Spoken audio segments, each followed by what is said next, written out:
Okay, guys, I actually did see some of the Survivor Series last night. I didn't really see the kickoff, but and I also didn't really see WWE Championship. But I do have my favorite match of the night was pretty much the Survivor Series style elimination tag. I really think that was a really great match to actually see. And I was really excited. I really do feel that Roman Reigns is going to be pushed heavily, way more than Dean Ambrose.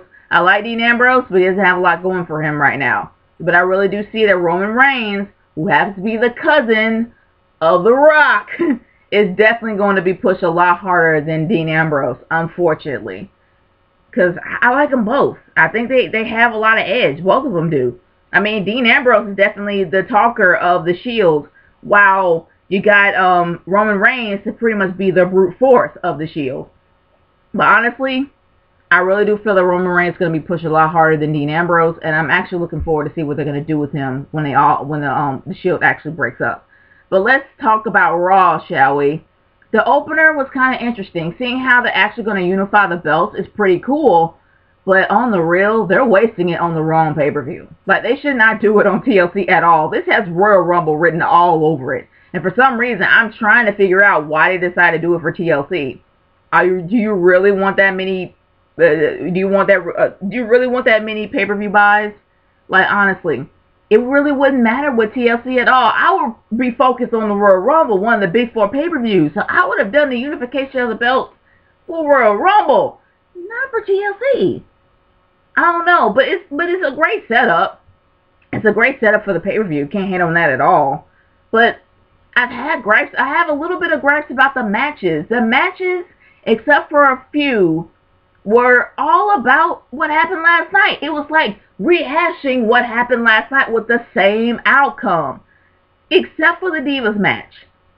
What I mean by that is JoJo did a lot more than getting the ever-loving crap beat out of her last night, while she pretty much did nothing but roll-ups and still had the ever-loving crap beat out of her tonight. So that was pretty much the only difference that happened then, I guess. And then Eva Marie, she was okay. She's still very nervous in the ring. She's just not comfortable with her character yet. She's trying to find out who she is, but she's being pushed and forced way too early. A lot of people have a lot of crap to say about Eva Marie, but I will say this. She has the potential to be a great heel, but she's being pushed way too fast. She is uber nervous in the ring. You can really tell. And on segments, she's even more nervous.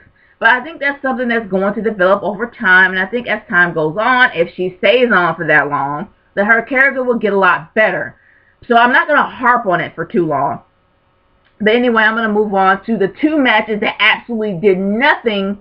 Well, not really did nothing, but the two matches that were not affiliated with Survivor Series at all. And I am talking about the match that they had with Damien Sandow and Dolph Ziggler, that the WWE Universe had to choose what match they had, and I think it was supposed to be the Hampton Street Fight or whatever.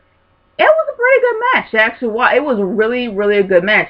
But when you actually call it a street fight or Hampton Brawl, I just think going outside the ring into the streets and all that other stuff, I miss those days. But let's face it, that's not going to ever happen again. Like, we're just going to see them having trash cans in the match and all this other stuff. But it was an actual good match. It was really, really good. And Damien Sandow picked up the win, and I kind of feel bad for Ziggler. I'm like, dang, dude, when are you going to be pushed forward? It's like he was pushed and then he was let back.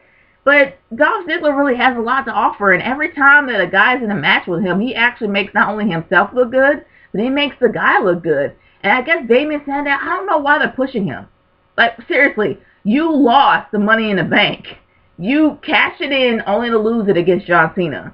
You really kind of, dumbed down your character a little bit. So I'm like, why are they still pushing Sandow? It doesn't make any sense for them to be pushing Sandow. But then I'm like, they both do need to push, but who actually had a push and who didn't? Sandow.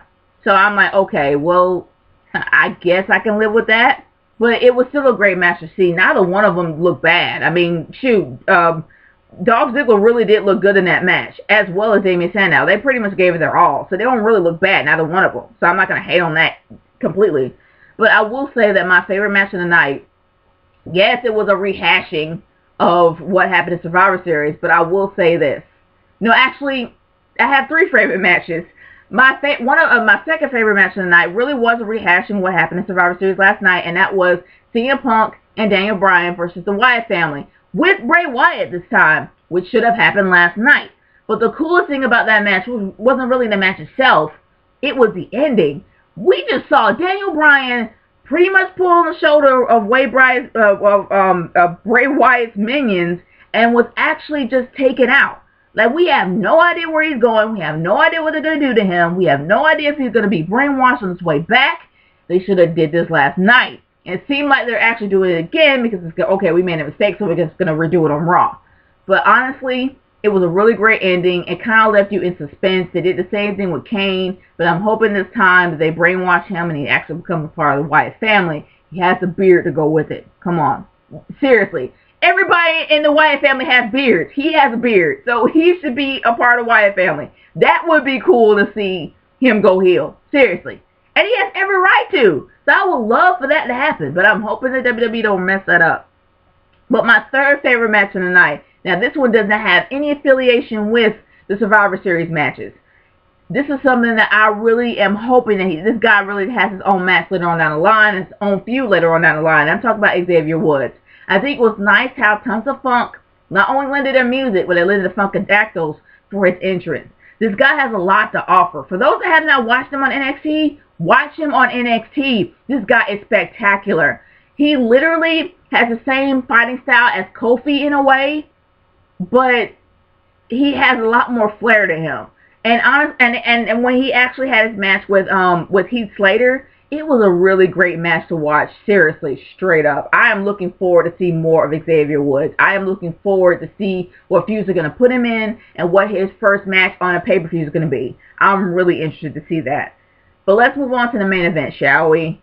I really didn't care much for the main event at all. I tried, but I didn't. It was just another rehashing of Survivor Series. But I didn't really see the championship matches. But either or, it was a rehashing of Survivor Series. I didn't care. I really didn't care who won.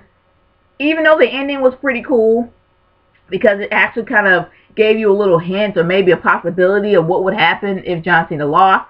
Because honestly, I really do feel that Randy Orton should win, because it would do something for the unification of belts. It would actually put a lot more weight to it. That's just how I personally feel about it. But honestly, I really didn't care much for this match. And I did not at all care anything for Michael Strahan. I'm a fan of the New York Giants, but I don't like Michael Strahan. Because honestly, in my humble opinion, Michael Strahan did nothing to get a ring. He did nothing to get a ring, because he wasn't even playing when he got the ring. So he was just full of himself at that time. But I don't like guys who are that cocky. But that's just me. But having the whole guest host thing is something I thought they moved past. I don't know why they decided to do it. But yeah, Michael Strahan and whatever. Yay, I guess. But anyway, my overall thoughts of Raw is this. They did way too much rehashing of Survivor Series instead of pushing forward towards TLC and pretty much leading on towards the Royal Rumble. They actually just stuck with Survivor Series and just did matches like rehashed throughout except for 2.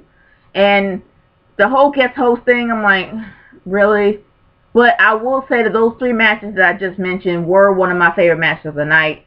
But I will say that it didn't really help the overall viewing of the show. I will pretty much give this a C. Just a straight up C. It had 3 great matches that I really did like, but it did way much too rehashing of last night, just trying to correct itself from the mistakes they made in their own minds, I guess. But anyway, guys, I want to know what your thoughts are about Raw tonight. Leave a comment in the comment section below us in the video response on how you feel Raw was and what you would do to change it. It's Nature Girl 30 signing off. Peace out. Later.